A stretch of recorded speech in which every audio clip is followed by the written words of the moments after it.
I was 20 minutes late, I'd be apologizing like I accidentally killed your family. Guess what? You did accidentally kill my family. My life was killed by the bulls, and it was your fault. Okay? Sorry.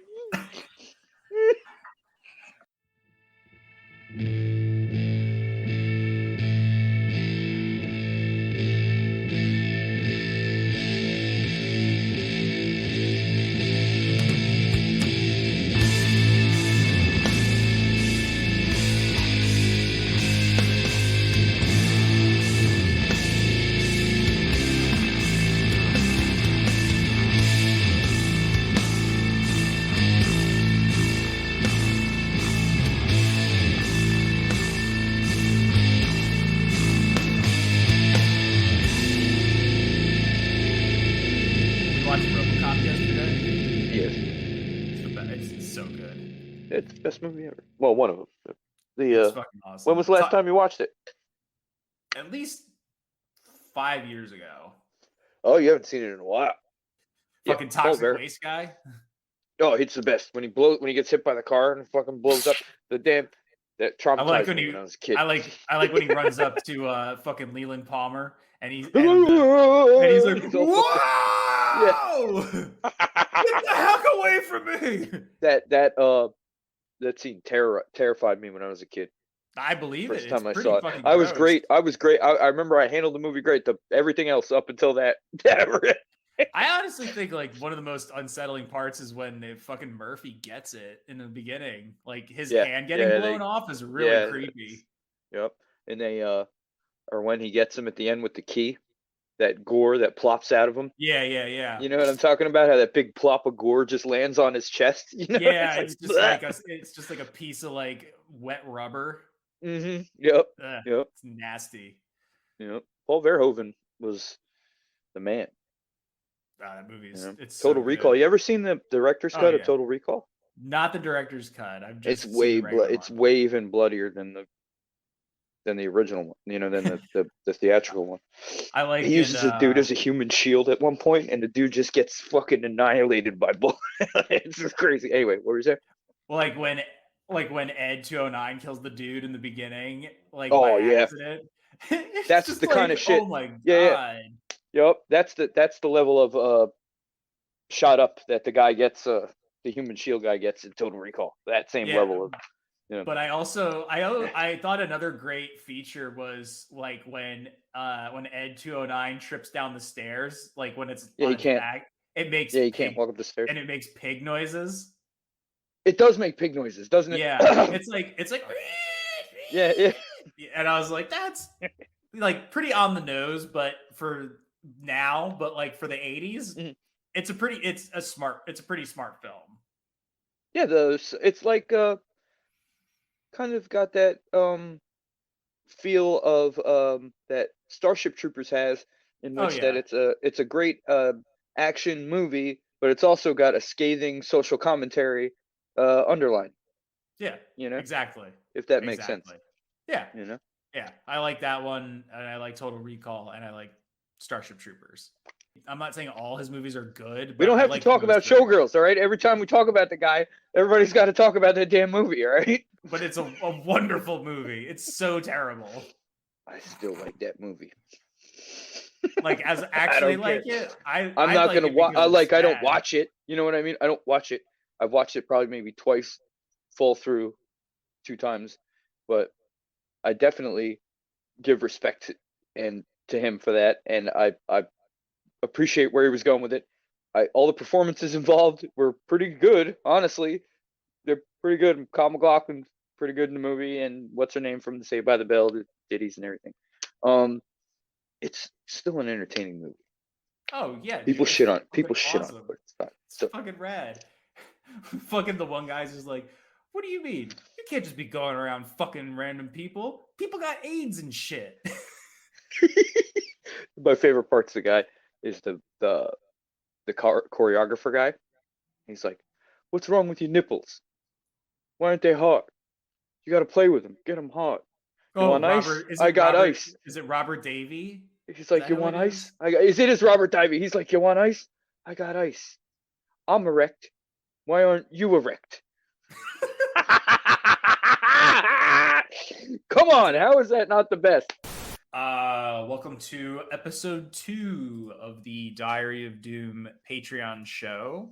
If you are a subscriber, thank you very much. Really appreciate it. We'll be getting all of the shout outs and whatnot lined up down the road, I think, a little bit. So I just will owe you all that if you sign up for that tier and whatnot. We'll get polls in order, all that stuff to come. So just kind of bear with me at the time. We're just going to keep on talking about bands here. That's what we do on this sidecast happening here, adjacent to Diary of Doom, talking about the big players of the scene, maybe some obscure people, some bands that once were but are no longer but left a lasting impact, that kind of thing, as well as other bullshit that I find fucking entertaining and what have you. So don't be surprised if some weird shit pops up here. But we're continuing on talking about a band. August West is back again as a guest. Thank you for coming on again. Thank you for having me, as always. Thank you for not leaving the room. That's fine. A little peek behind the curtain there. Hey, We're going to be talking about the band Dead Meadow today, which I'm sure most people know about this fucking band. I guess, so first of all, have you seen them? I think yes. I'm looking at the set list right now. I have kind of seen them. I'm looking at the set list right now. And boy, I can tell you, it was good. It was really good. Yeah, I think we're talking about the same set list, right? From Psycho Las Vegas? Yes, sir. Yeah. Yes, sir. I was only there for a couple of songs. We had to move on. I think we had a conflicting show, or we had to go do something. We had to go eat or something. I don't know. But we stuck around for a little while. I think there was another show happening because people cleared out of there. I knew early on that I wasn't going to, no matter what. I'd made that decision. Mm-hmm. I really like this band a lot. I didn't care if I was the only person there. I really didn't care who was playing. They actually played an extra long set. They played like 100 minutes or something like that. I think they played long. They might even played 120 minutes. Wow. Were they the last band there? They played they played 1, 2, 3, 4, 5, 6, 7, 8, 9, 10, 11, 12 songs. And a lot of their songs are like, I'm looking at least 2 songs that are 10 minutes plus. Wow. There's actually I can tell you them again. Oh, you're going to that show with Bongzilla? What, the Heavy Psych thing? No, they're playing at Desert Fest next year. Oh, dude, that's awesome. Well, that's going to be really cool for you. I hope they. The set was 120 minutes. That set was 120 minutes long. It was a 2-hour set. I don't know if you could see it. Yeah. They played 2 hours. 120 minutes. That's 2 hours, right? Yeah. Yeah, 12. Yeah. Did they? See that? No, yeah. I can't see it. It's all fuzzed out. Did they? Was there like a cancellation? No, I think they just got to play a long set. I think they were like it was an earlier show. I think maybe that there was like a time for them to play, and they took it. Huh. Wow. They had the light show. They had the liquid light show. I hope they bring that shit back. That shit is fucking rad. Yeah, I like it a lot too. The gentleman that does it, Lance, I believe his name is a very nice gentleman. I actually spoke with him for a little bit, and friends with him on Facebook and stuff. He does lights for a lot of bands. That's cool. So the main person in Dead Meadow is Jason Simon, he's also the nephew of David Simon, who created The Wire, which is one of the greatest shows ever in the history of TV shows. Strongly recommend everybody watch it. It's fucking awesome. And, if you don't know anything about the band, they definitely have that Austin psych vibe, but they're from DC, which kind of, makes more sense, with the connection to David Simon and The Wire, because that takes place in Baltimore, all right around that same neck of the woods. There was some of their music was used in The Wire, which was pretty fucking cool. It's funny, like Sarah was watching The Wire all the way through and like doing a full playthrough of it or a watch through of it, and she was getting up to some of it. I was like, oh yes, prepare yourself for the Dead Meadow music because that's David Simon's nephew. She's like, that was pretty funny. They actually name dropped the band in the episode. Yeah, they do. They do. Them. I think they mentioned them. Yes. Yeah, the kid. He asks the guy comes into the room and he asks him. He's like, "What are you listening to?" He's like, "Dead Meadow." I don't think I knew who they were at the time when they referenced that, so I probably was like, "That's a really fucking great fake band name," only to find out they're actually a real band. But yeah, total psych, like psych love, psych rock band. Maybe not the most like trippy, but like they don't have a lot of the weird like. They're not quite. I guess they're fairly similar to like the Black Angels in some regards. They're very noodly. What you call noodly, I call jangly. Jangly. Well, the guitar riffs yes. are jangly. Yes. They're jangly. They're not bubbly. And they're not chugging along. No, definitely not chugging. But they're not bubbly like you'd hear like a band, like a jam band, say guitar sound. But it's not like Elder, which has the swirly sound.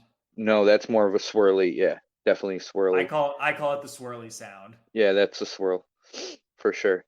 They that's funny. Actually, I never heard that one before, but that's true. That's so dead on. But I call it jangly or dreamy. Yeah. Really dreamy guitar sound is a way to put it because it sounds like you're like it's like you streaming. I'm sorry, I didn't mean to cut you off. No, it's fine. I don't really have a good way of describing it. I've always had a hard time of describing that the way that he plays, and to me, it's interesting that bands like the Black Keys and Tame Impala got huge.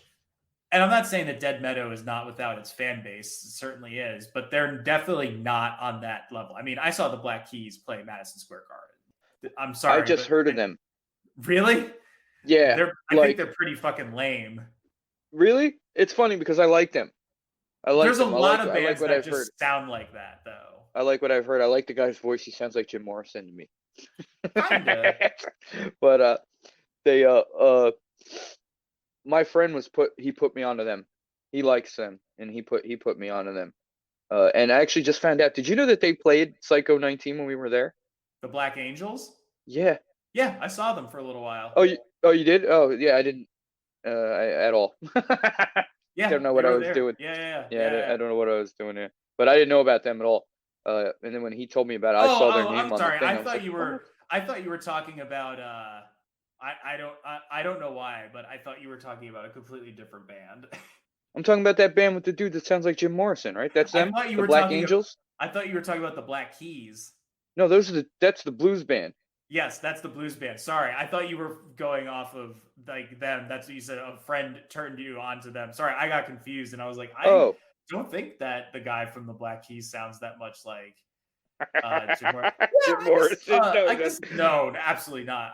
I definitely see where you're coming from with that comparison. Yes, absolutely. Now you get me, right? We're on the same level now. Yeah. Okay. It doesn't. Okay. Yeah. Yeah. His lower tones are pretty Morrison-y to me. Like when he's like, oh, when he starts singing, not in that like, hey, like I don't know how to do it. But yes, because he has a couple different ranges that he, you know what I mean. But well, that dude is like the main them. guy in like the Austin. He's like one of the main dudes in the Austin psych rock scene. Like he put together Levitation Festival. That's his fest. That's his fest, or he's one of the contributors to it. He's one of the organizers. I see. They don't. They. That's a good fest. They definitely know it. They put on a good festival in the past. Yeah.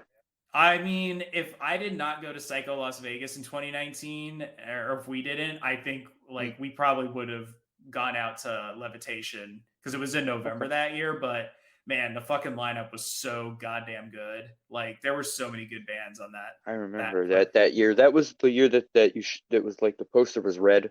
Yes, like Yeah, tons of yeah, metal yeah, yeah, bands. Tons yeah, of metal yeah, yeah. bands. Like Mhm. like not even like bands that you could get away with in like the psychedelic range, you know, like, you know, Mhm. Sleep or Electric Wizard, like that. Like I'm like fucking Creeping Death and Death Heaven. Like those are not psych rock bands at all, Yeah, but no, not at they all. went and people fucking like loved the shit out of them, you know. Power Trip played Nice. there, Oh, nice, nice. you know, and people were fucking amped. So it's like, yeah, they definitely know how to like market to, you know, that crowd and get in like the right bands and everything. Right on. But yeah, and Dead Meadow is no stranger to Levitation, as far as I know. They've Cool. definitely played a bunch of sets there, at least one set, I feel like. But yeah, I mean, like, why do the band like those kinds of bands like they get huge? Like, I think that the Black Angels are a pretty fucking big band, but like the Black Keys and Tame Impala, I mean, those bands, you know, they are emulating sounds from a bygone era, as you know, every fucking band is. But like, Mm. you know, fucking Tame Impala is just like straight Supertramp sometimes. You know what I mean? Yeah, And I like it a yeah, I lot. I do. really like Tame Impala. So, and also, why are all these bands like 2-word names and it's an adjective describing a noun? A dead meadow, a tame Impala, a black angel. Huh. Wow, I never noticed that. Kind of weird, huh? Yeah, an atomic rooster. Good band. Yeah. They I don't know. but no, the, I just think it's interesting that Dead Meadows still exists kind of on that like oh, I meant to say acid indie. rooster. Oops. Well, also a good band. Oh, I'm an idiot. Atomic Sorry. Acid Rooster. But yeah, I'm sorry. You know, I didn't know that the Black Angels were huge, even when Kyle told me about them. I just thought they were like, you know, like I saw that they had a Levitation album thing come out, you know what I mean? But like, you don't have to be a huge band to get that, you know what I mean? Like, Mm-hmm. Dead Meadow has, Slift has one, you know what I mean? Like some other Mm-hmm. bands have one. But Windhand. Windhand, Kikagago, man. So I thought they were like on that level. And then somebody told me like before I was speaking with you today, somebody had told me that they were like really big, like to the point where I think a lot of the people, somebody told me that if they had played at a certain venue and opened up for a band and they were like before them, a lot of people would leave. Yeah, that makes sense. I was like, oh, okay, interesting. Dead Meadows should open for Gary Clark Jr. What? I think I that'd don't be know if pretty those fucking people are cool. going to be ready for that though. Honestly, they're going to be like, what? The what? No, they do. I saw that them they play a show with Sweet Apple. That band Oh, Sweet Apple, you know? the Dinosaur Jr. band. Yeah. Yeah, And I was like, oh, I was like, that's a cool mix, kinda, you know, for like a, you know how like I like we were talking about how we like shows that are kind of like bands with two different sounds but that yeah, complement each other. That's a good one right there, I think, because those bands don't sound anything alike, but I think that they would be really good together. yeah. I'm definitely. So I don't know. I just was like, oh, this band would be cool to see them with Gary Clark Jr. Gary's Hmm. fucking rad, man. Yeah, That dude yeah, can he's great. I've seen fucking him a couple times. shred. Yeah, I saw him open up for Clapton. I saw him open up for maybe Allman Brothers once. I don't remember. I've definitely seen him at least once or twice, but he always great. He's playing that big Hellfest in France. Oh, the big The big Hellfest. metal Yeah, festival. happened Yeah, every he's year. playing that. It's pretty fucking cool. Huh, that's wild. But anyway, enough about that. Another thing that happened with Dead Meadow, I got them confused with Nebula for a long time, and those bands don't sound Oh anything alike. no, Nebula sounds more like Fu Manchu. Well, they used to sound like kind of like Fu Manchu because they have like Yeah, some of they're the way same more members, but aggressive. now they're like, yeah, now they're all like, ah, they're like they're much different now. But Yes. that's funny comparison. I don't know why. The names don't Hmm. even sound similar. No, they don't. I think they were just two bands that I was like checking out at that time. Like I just looked up like what are like big, you know, stoner rock bands to check out. And it was like the obvious ones, Electric Wizard, Sleep, Kaya's, Fu Manchu, blah, blah, blah. And then, you get into like Dead Meadow and Nebula are like a little bit more like they're kind of the next level, I think, like exactly. not saying that like they're bad, but that's just sort of like in terms of like the recognition factor. Yeah. A tier. It's like a tier system, just like with all genres of music have it. Yeah, exactly. There's but yeah, you're absolutely your assumption is absolutely correct in my opinion. And and Nebula is like maybe we should do an episode on Nebula. They're awesome.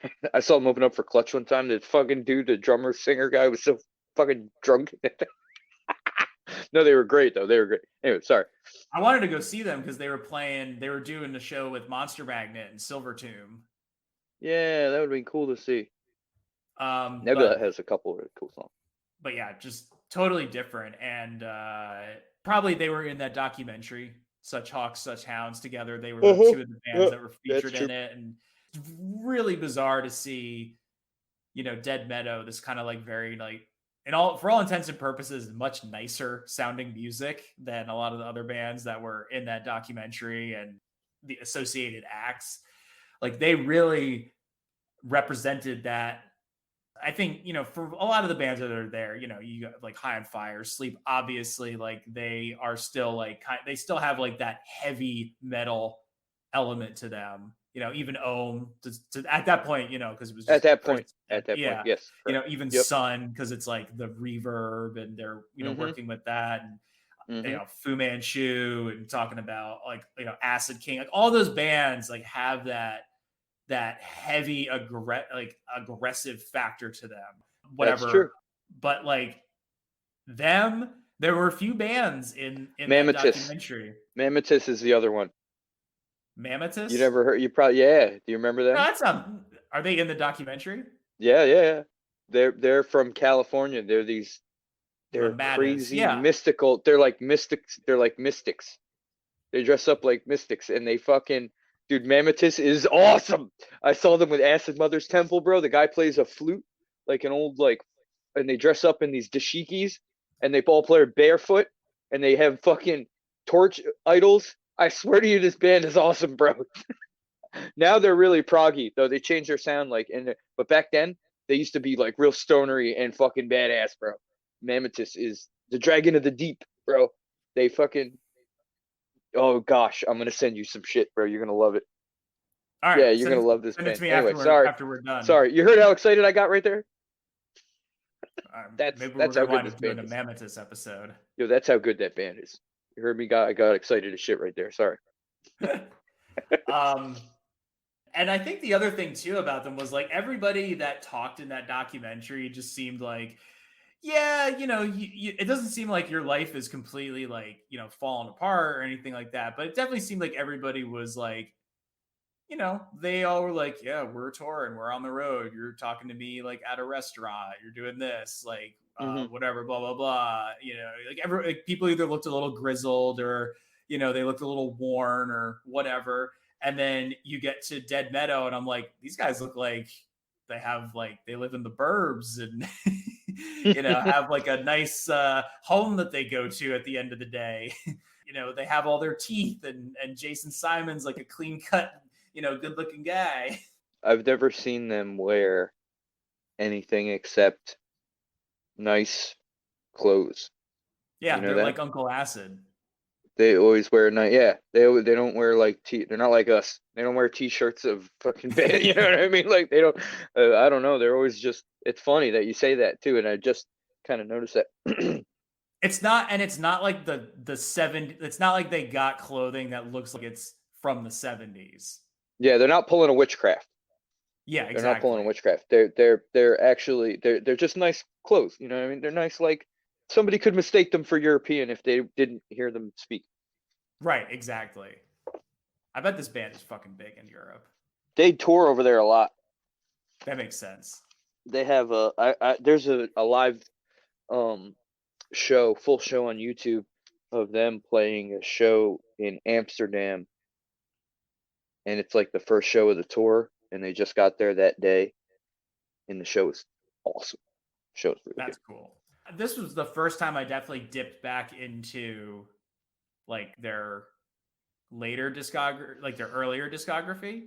Because I had checked out the Nothing They Need when it came out in 2018, and I think I had probably listened to Feathers too, because that's kind of the one that where they made a name for themselves. So this was the first time I think I was listening to the earliest records. And again, like all this stuff is, I think this whole like psychedelic resurgence scene was kind of, this is what it was all sort of like kind of building towards. Because I feel like when I was in college, like we were talking about, the Black Angels were really big.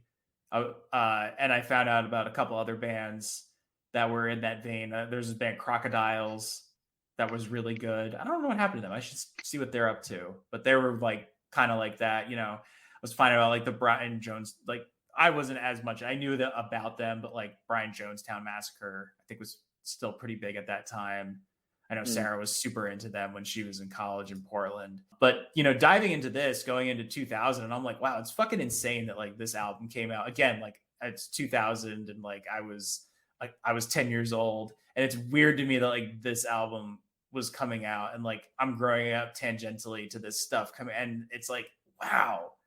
It's just such a weird, like small moment in music history. Like, and you think this was probably such a, like just a little blip on the radar in 2000 when it came out. I mean, when they put out fucking Howls from the Hills, it was released on Tolada Records, which was run by Joe Lally of Fugazi. And like, it's just fucking raw. Like it's, you can tell it's like their first album. Like, I wonder how old they were when they young. made this. They're young. Yeah. Yeah.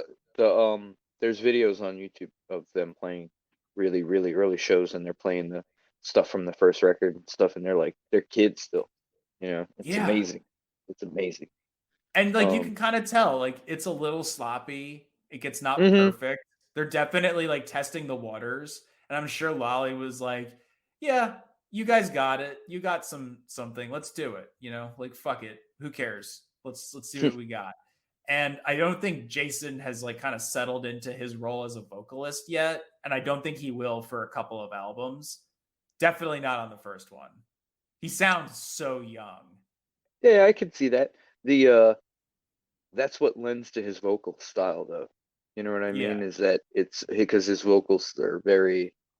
He has the classic like psychedelic whine sort of singing, but like it's very classic, like sort of lolling around on the notes as we go. Oh, okay, I got you. Yeah. All right, I can see that. The first time I ever heard that band, it was was Sleepy Silver Door on the first one, or was that on their second album? Because I can't remember if I heard. Because Sleepy Silver Door was the first.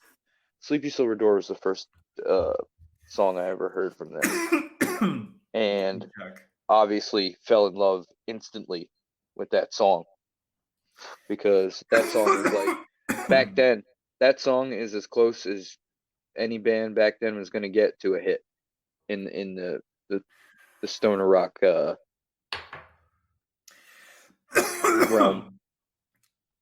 Sorry, I'm doing the thing No, you're fine. Trying to avoid. And now it's fucking awesome that this band is putting out like amazing live records, and they don't even need to play it anymore. To answer your question, Sleepy Silver Door is the first track off of their second album, which is a self-titled. Okay, yeah. It came out a year later. That's the year I heard it, and then I went back and listened to the other album. Howls from the Hills has the white worm on it at the end. No, it's the middle of the album. Oh, okay, but it's on that album. Yeah, and that's another one of their pretty big songs. Yeah, the white worm. The two tracks I liked the most off of this actually were the ones that bookend it, which were Drifting Down Streams, which is a really good intro, because I do feel like it has I think you could make the argument that it could be like the strongest song on there, just because it's a really good introductory song for the album, and it grabs your attention. I feel like if you put that on, this comes out in 2000, like Dead Meadow, like Sour Vein, they both had 2000 like albums come out in the year 2000. So like to hear this in the year 2000 when things were so different and people were very anxious about like where we were going to be going in the future, and because there just had been all of this like Nope. You good? Are you there? What happened? Yeah. I don't know. Just dropped out was for a weird. sec. Oh. I was on Everybody a was. Yeah, everybody was I anxious on a because. tangent. Yeah, I was excited. I was on the edge of my seat there. I think everybody was, anxious about where we were going to be going, and there had been all of this like speculation of what the future was going to bring and what it was going to be like, and what technology was going to do for us. And obviously, right around the corner is the advent of the internet. I think for these albums to be coming out in the year 2000, because you're also at a point where grunge is dead, like that is basically dead, and new metal is getting huge. They were saying that back then too. And there obviously were successful metal bands at the time, but you had to be at least like Anthrax level, and they were not even the most successful of the thrash bands. Like you had to be like around there, or like Type O Negative to like be doing like to get big mainstream attention, I would say, because like at that point, like pop rock and new metal was fucking huge.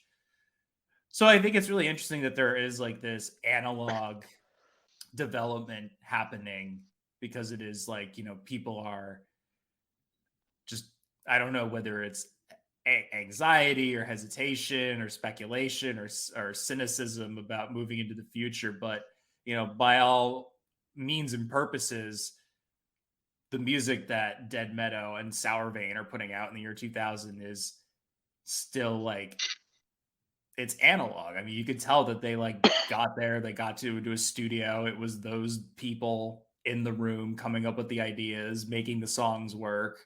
And it was like very much the antithesis of like the sort of the rise of digital and the more advanced production tools. Not that there's anything wrong with that. It's just that this was what was keeping it alive, And then Yes. You watch a documentary like Such Hawks, Such Hounds a few years, and you're like, holy shit, all these bands were around for like 10, 15 years before they were like, a big thing. And you're like, yeah. Mm-hmm.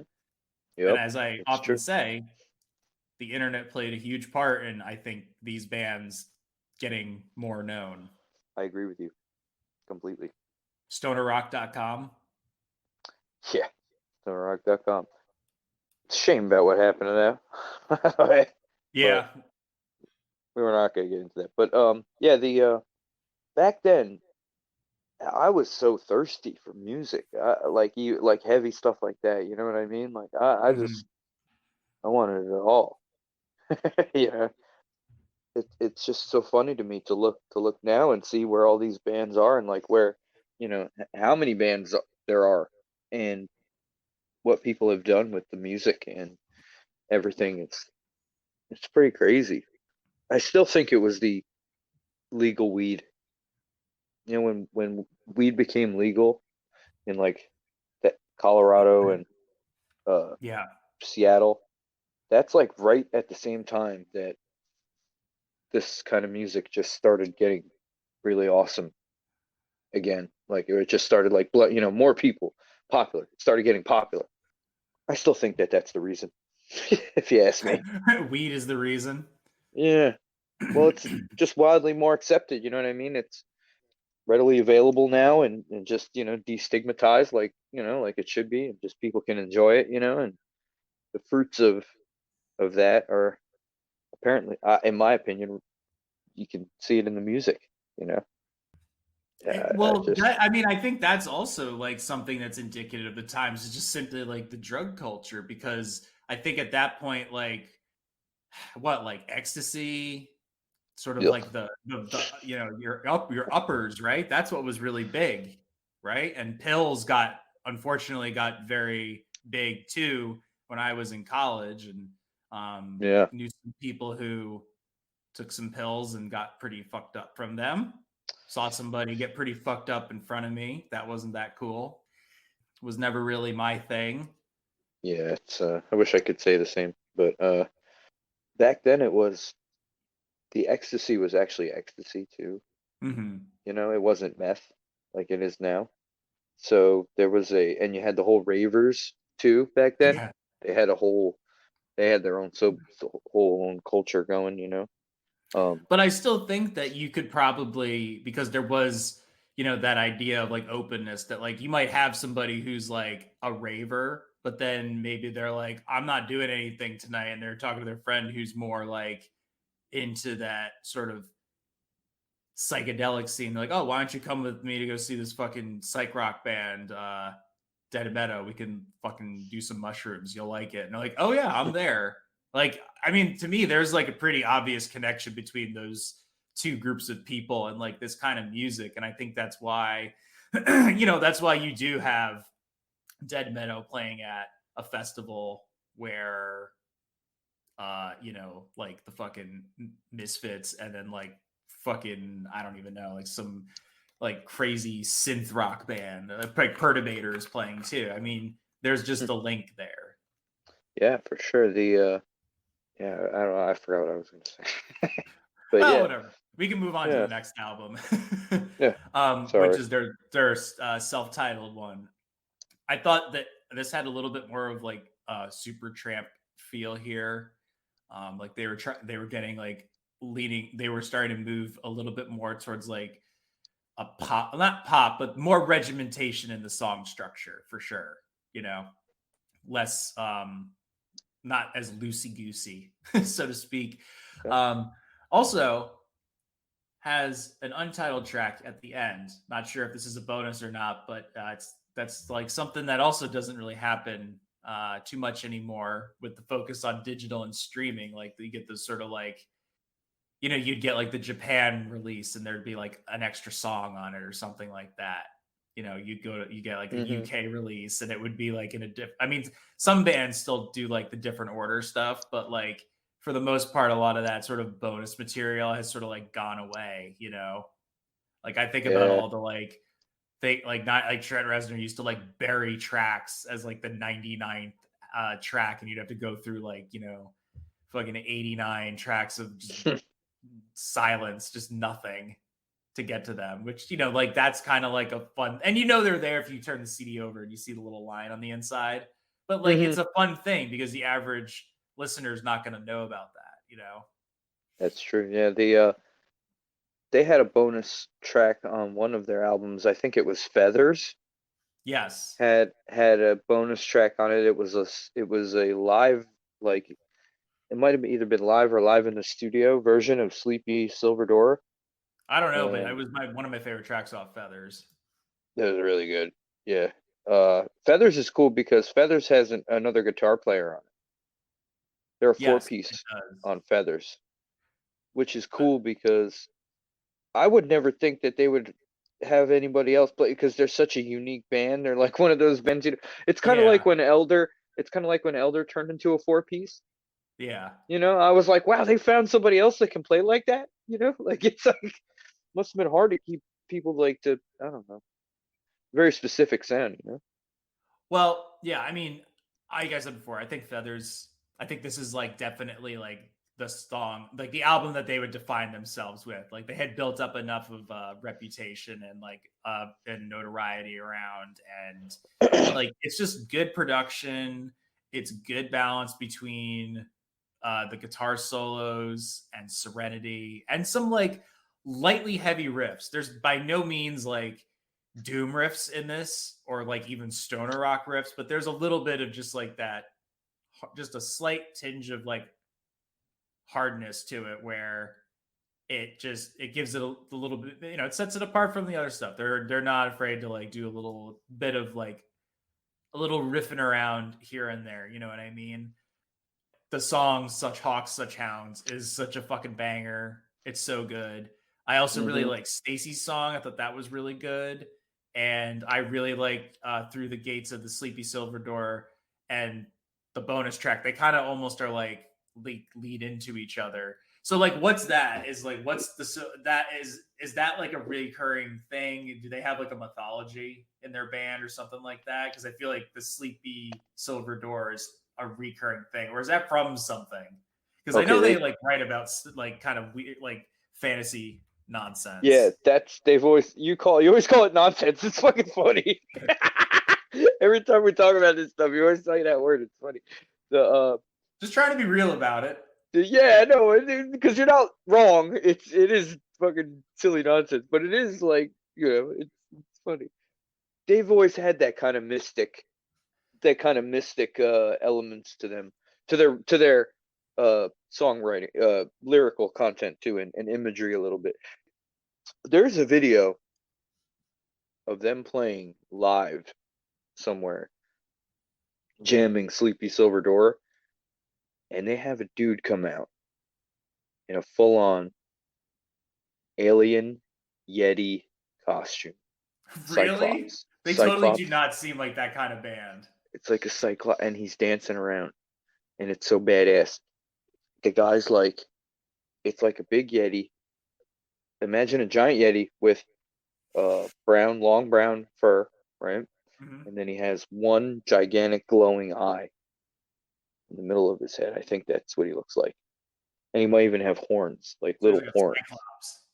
Like little horns. Kind of like Ludo. No. Like picture Ludo from the Labyrinth. Yeah. Okay. Yes. Yeah. As a cyclops. Okay, I can see it. And Seems dancing cool. around to Dead Meadow. So, I looked up what the song is about. It's actually a reference to an H.P. Lovecraft story, The Silver Key, which is about a man who used a magical silver key in his childhood to enter a dream portal to fantastic worlds, only to find himself as an adult living out a gray, dull life devoid of imagination. Very uplifting. So that's interesting that they like picked an H.P. Lovecraft story, but not one about like a giant fucking octopus monster, just about like a dude who was really fucking depressed. Yeah, right? That's pretty interesting. Yeah. Because most of the time it's like fucking, fish people and octopuses and the fucking monsters. The things that creep in the night. Yeah, subterranean rat monsters. Fucking fish people. Fucking fish people. Aliens. Exactly. Yeah. So Elder I gods. think that is kind of cool that they can sort of not be so obvious with what they're singing about in their songs, because a lot of let's be honest, it's fucking heavy. Like, heavy metal is not like the most subtle of genres out there. You know what I mean? Right about that. What did you think of Shivering King and Others? Which I like the title of that. It's very much like a Conan type, name for something where it's like Conan, the Destroyer and other tales. Yeah, there's Elephant's Tower and other tales. There's a lot of good songs on that album, I think. Do you think it felt like they slowed things down? Because I feel like this one they were really like there's not a lot of punches here. It's more of like a coasting album. I think that. Oh yeah, this album rules. Yeah, man. Well, see, Me and the Devil Blues at one time was my favorite Dead Meadow song until I heard The Light. Oh, that song right now slaps. Right now my favorite Dead Meadow song is The Light. If you never heard Me and the Devil Blues, you should check that out. Check that song out. It's fucking banger. Yeah, Babbling Flower. I Love You Too. I Love You Too is a great opener. That seems like it could be a great opener. Like when I saw them, they opened up with the Whirlings, which is fucking cool as shit too. But yeah, they it feels more improvised. Like they did a lot of improvisation for this one. It's like not super rigid, but not super focused. Well, I feel like their style lends to jamming very easily. Yeah, but definitely. a lot of times they don't. if that makes sense. They like, it feels like they're restraining themselves a lot of times, like they could fly off at any minute, you know what I mean? But they Yeah. don't, which is cool too. Their riffs sometimes. I've been listening to them before. There's times I've been listening to them, and Probably gonna listen to them after this again. I've actually, I've actually, you can't like, I've actually lost track of where I was trying to follow the riffs, like, and I like lost track, and that doesn't happen very often because like I can, you know what I mean? Like I've played music before, you know what I mean? Like I have an ear for music. You know, I'm not a great musician by any means, but I can follow a lot of times, you know what I mean? Riffs and music, you know.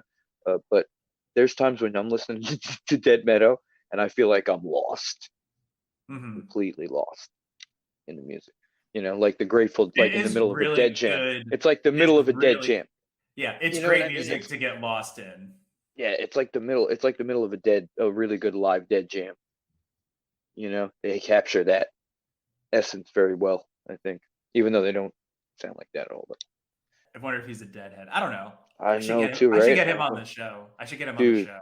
oh, dude, I that would bet be you. amazing. I bet you. Can I I- bet you he'd come on. Can I sit in on that? Maybe. I'll just be quiet in the back. I'll just mute you, and you'll just be Have a sitting there co-host. like, and he'll be I don't even like, care. "Can we please make him go away?" I'll be like listening, even though I have headphone on. I'll be like, it's like all close. He's like, "I can only see his ear." What I liked, Everything's Going On, Shivering King, and Raise the Sails. They played Everything's Going On in Vegas. Oh, that's cool. Oh, and then there's Old Growth, which came out in 2008, which is a great name for an album. Yeah, and this was this one's way more bluesy. Yeah. They started to touch a little bit on the blues with like Me and the Devil Blues, I think on the album before it, which isn't a blues song at all, but it does have that kind of but this one has a lot more of phrasing. That sort of like a vintage rock and roll as opposed to psychedelic. Mm-hmm. Which is still it's still psych rock at the end of the day. But it's pretty fucking awesome. I did really like this one. You know, they're just very good follow-up. They're such a good band. They're so unique. There's no band, in my opinion, that sounds like them at all. Like you can't. Oh, there are, but they come after them. Oh yeah. Okay, yeah. Good point. What I'm gonna have to do is, I'm gonna have to listen to this Peel session because it sounds pretty fucking cool. Oh, it's heavy. It's really heavy. And it was recorded in 2001 in Joe Lolly's garage and wasn't released until 2011. Nuts. And Imagine it's the only Peel session that was not recorded at Abbey Road Studios. That's fucking crazy. That's a piece of factoid that's worth holding on to, in my opinion. Like they're the only people in the world that can say that. The only band in the world. That's pretty cool. Well, so I have to go listen to that and Warble Womb, which I cannot say the name of that album. Warble Womb. It's great. I think The Light is actually on that record. I think that's where it comes from. Warble Womb. We fact check that. Which is a great. The cover art is a little bit of a departure from what.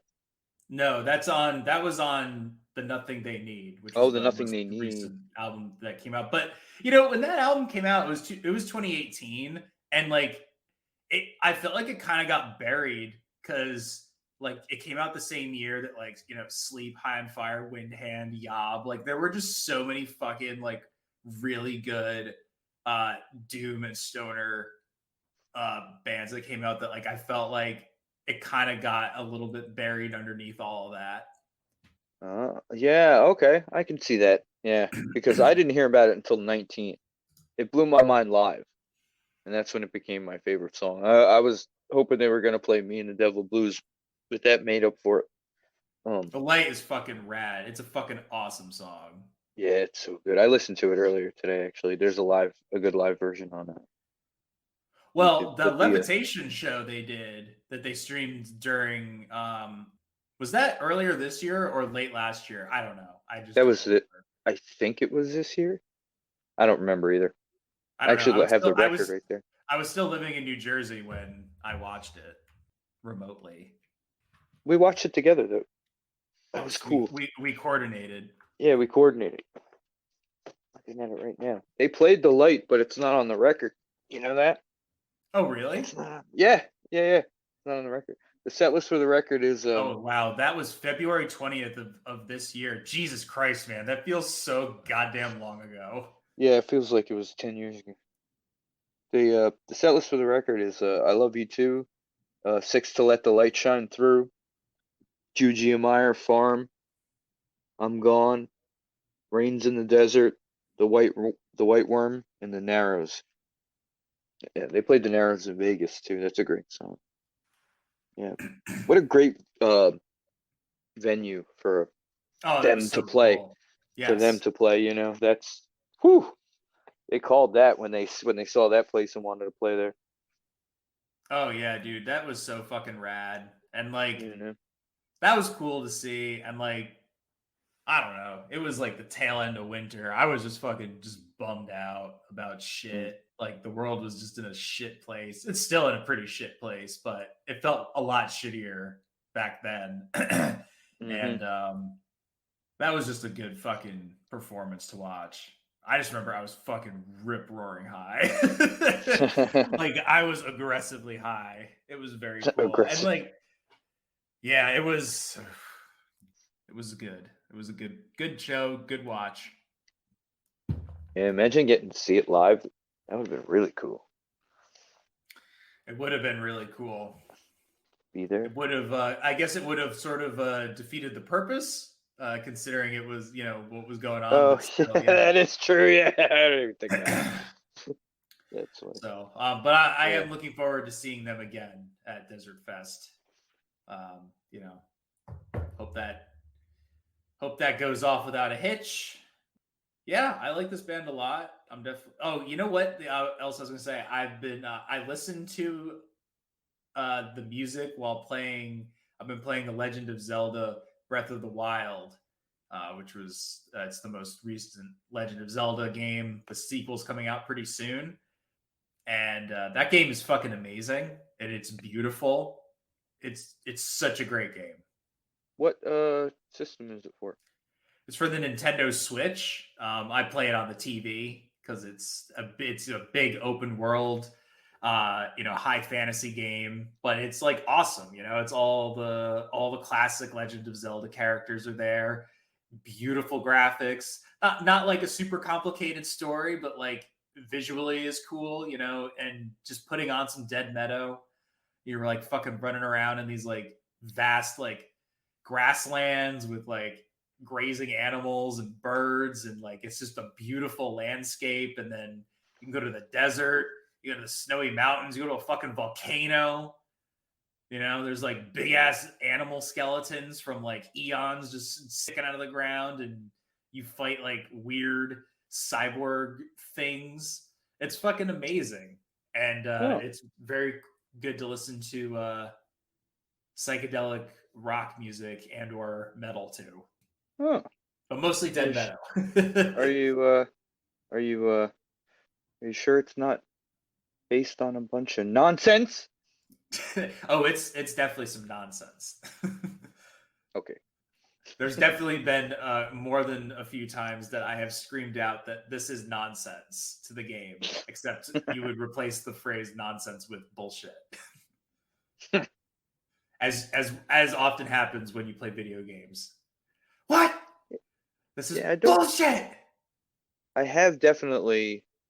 I don't play video games, but I have definitely cultivated other ways to get frustrated and disappointed in myself as I fly fish for yes, exactly. You know, big predator fish, and it's definitely not a numbers game. So I know what you're talking about. But yeah. So, but anyway, yeah, that's just I just really like that game. I'm trying to beat it before the end of the year. I'm trying to finish Kirby Enthusiasm. Finish that Breath of the Wild, and finish Hitchhiker's Guide to the Galaxy. That's what I'm trying to do. Okay. My off time. Hitchhiker's Guide's a pretty quick read, but You're and Curb, I'm almost done. Like I said, you're gonna surpass me on Curb in like maybe you have I think one more season, right? yeah, I'm on To season go? 10. Yeah. Okay, yeah. And then there's the new ones that are airing now. Yes. Okay, yeah. So I didn't even finish 10. I only got like 5 episodes into 10. Oh. So when you You gotta might even figure. go past me, You gotta you know. figure out a way to. I'll to- figure it to out. I can. Yeah. I'll take care of it. I'm a genius. So funny. So, who uses that much ketchup? It's Oh my disgusting. god! it's It's just it's a lot of ketchup. like it's disgusting. Is this about the tap water? Yes, it's about the tap water. Tastes like a frog's ass. Is that what he said? Tastes like a frog's ass. Oh man. R.I.P. Funkhauser, man. Oh, yeah. He's so fucking funny. So funny, dude. Great. He's like very influential, but like a lot of people never give him credit, you know, for what he did. Like there are people that a lot of people do, you know, Norm especially. Like him and Norm were good friends. Excuse me. And Norm always used to talk about how great he was. He used to have a podcast and stuff. Funny man, Bob Einstein. The best voice. Like why? Yeah. It's just because he's fucking Albert Brooks's brother, which is just kind of insane. Wait, what? Yeah, he's Albert Brooks's brother. Bob Einstein is Albert Brooks's brother. I think Albert so, Brooks. yeah. Albert Brooks is the guy. He's the guy from the new season who Larry calls out for being the COVID hoarder. Oh, is he really? Yeah, he's the guy. Yeah. He goes to piss in his house and he accidentally opens the closet door and it's full of toilet paper and hand sanitizer. And he's been hoarding it in his fucking house. It's got like a whole giant closet. And of course, Larry gets not going to keep his mouth shut about that shit. So he announces it instantly to the entire party. And like everybody turns around and starts shaming him. And That's he's like, amazing. they're having like a thing in his house. Yeah. Yeah, Bob funny. Einstein was the son of radio comedian Harry Einstein and the older brother of fellow actor and comedian Albert Brooks. Albert Brooks was born Albert Lawrence Einstein. Wow. I did not know that. Yeah, wow, that's amazing. Huh. That's cool that he's on the show too now. You know? That's cool that they brought his brother on. By the age of 19, he had changed his professional name to Albert Brooks, joking that the real Albert Einstein changed his name to sound more intelligent. Yeah, I mean, Albert Brooks is fucking awesome. Always loved him on The Simpsons. Always had he is on The great Simpsons, appearances right? on there. You know, Finding Nemo, very good in that. I mean, just how can you go wrong with him? He has like one of the best voices. It's so good. Oh, he was also. I mean, it's been a long time since I've seen this movie, but when I saw it originally, I thought it was fucking awesome. Was he plays the bad guy in the movie Drive, and he's like the biggest piece of shit. Like he is such a scumbag and just a violent man. I don't know if I saw that. It's a weird movie. It's one of those movies. When it came out, I just started seeing a lot of other movies like it. It's one of those movies that with Ryan Gosling. Is it the movie where people bang when they're and they crash the cars? No, that's Crash. That's Crash. Oh. Oops. There was another movie that just took the title of it, and David Cronenberg directed the original Crash and was just like, fuck that. That guy's an asshole for stealing the title of my movie. It was a Cronenberg movie? I think it was based on a book. Are there body monsters in it? No, but it is about like the people fucking in the cars. But there's no monsters? No. I like Cronenberg monster. Oh, me too, dude. You know? All right.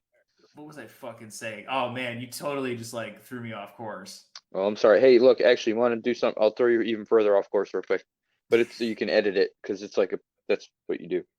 Okay. You might even want to put this back into the Sour Vein episode, right? Okay. Because while we were chatting, I just texted Kyle, right? And I said, you got that first Sour Vein album? I said, I'm curious. He said, on CD. He said, OG CD copy and reissue on vinyl, I think. I remember years. Now, that's all I said. I just said word, thanks, right? And then he just started sending this. And that's what he said. I remember years ago thinking I should spend $30 on a CD on on eBay for the first release. Vinyl was dead at that point. Late 90s, early 2000s, till Rise Above started putting out vinyls. Then Southern Lord, Meteor City. You should do a history of real heavy rock underground, starting with Meteor City to the rise and fall of all that is heavy. I mean, champions of bringing vinyl. Then it got to be too much. All the constant reissues. He hates Record Store Day. He's one of those people that gets mad because Taylor Swift is clogging up the place when he needs his, yeah, okay.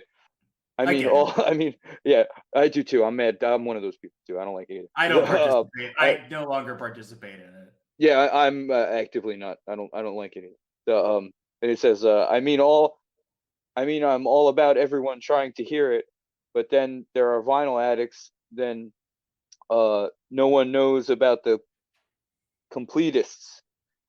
It's very addictive and consuming thing. I've been battling it for 25 years. That's what he said. I don't know, what that all. Well, I guess I do know what he's trying to say, but that's his 2 cents on the matter. On the. Thought I'd share it with you. Too long didn't read it. It was Sour Vein is good. Record Store Day bad. Yeah. Record Store Day is why people don't know about Sour Vein. Yeah, that's his point. That's his point. Oh, right. Drive. Yes. No, Drive is the movie about it's about Ryan Gosling as a stunt driver, and he does criminal escapes. Like he's a getaway driver. Getaway driver? Okay. At night, and he gets involved with some criminals, and it's one of those movies that it has like a weird 80s vibe. Like it has like a very like soft synthy score. And the movie is like almost 2 hours long, and there's a lot of just like slow scenes with no dialogue, and like the acting is like a kind of flat, so it's kind of like in a weird way it is a lot like an 80s action movie, because there is like the action does happen and it's pretty brutal, but it's kind of like quick, and it's not like the gunfight type. It's not a Die Hard type movie, let's put it that way. Yeah. So I liked it. A lot of people did not like it when it came out, and I get why. It is kind of pretentious, but everybody talked shit on it when it came out. Yeah, I never saw it though. I just assumed I didn't know it was a Cronenberg movie until you just told me. Now I'm curious. Now I want to see it. They market. It's not a Cronenberg movie. It's just but I was saying that it's not the movie Crash. But it was marketed as like an action movie, and then people went to go see it and were like, this movie's fucking boring. And then I never saw any trailers for it. I just said, this movie seems like it's going to be cool. And I was like, damn, that was like the greatest movie I have ever seen. It's like Oscar Isaac, like it's one of his first big roles in a movie before he was in like fucking Star Wars and Ex Machina and the Coen brothers and shit like that. Doom. So it's got Ron Perlman. Whoa. And Bryan Cranston. I mean, come on, man. Yeah. Fucking Christina Hendricks from Mad Men. And I forget the other girl. And I forget the girl in it, but she's really good too. She was in that Coen Brothers movie with Oscar Isaac, the Llewyn Davis. I love that movie, dude. That movie's fucking so underrated. So good. So good. Yeah. It's so weird. Shit. So great. You're shit. Shit.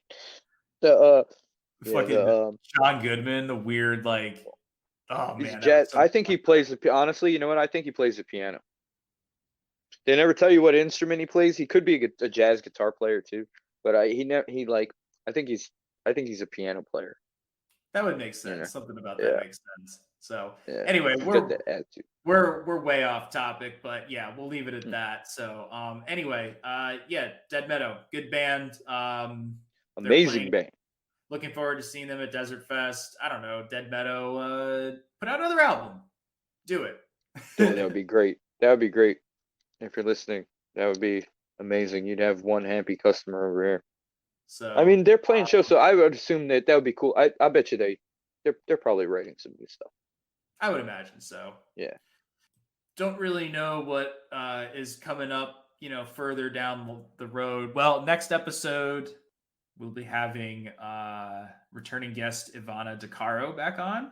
We're going to be talking about the band Resin. But Resin was on the regular Diary of Doom as guest, but we'll be listening to all of your music, Resin, and telling you how much it sucks. No, I'm just kidding. Resin rules. So that'll be the next episode. That'll be coming out in March. And then, I don't know. We'll see what goes from there. Thank you again for coming on and talking about Dead Meadow for this episode. Yeah, no problem, and man. I'm sure we'll have Thank you you back for on having me. again. I'm always here for you, baby. And Awesome. thanks for having me on. And thanks for everybody for becoming a Patreon member. It's really cool of you. Yes. Thank you for your support. It's appreciated. It would be like one person.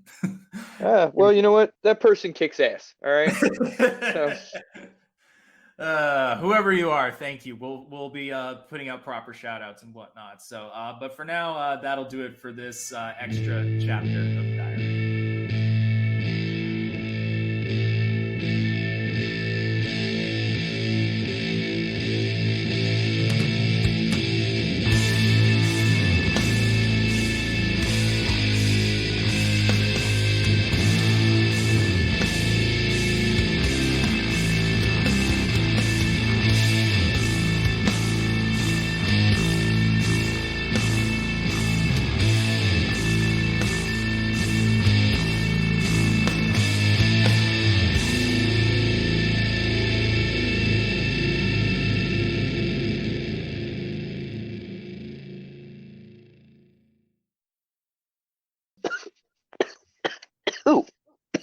Ooh, That was a big the hit. fuck was that?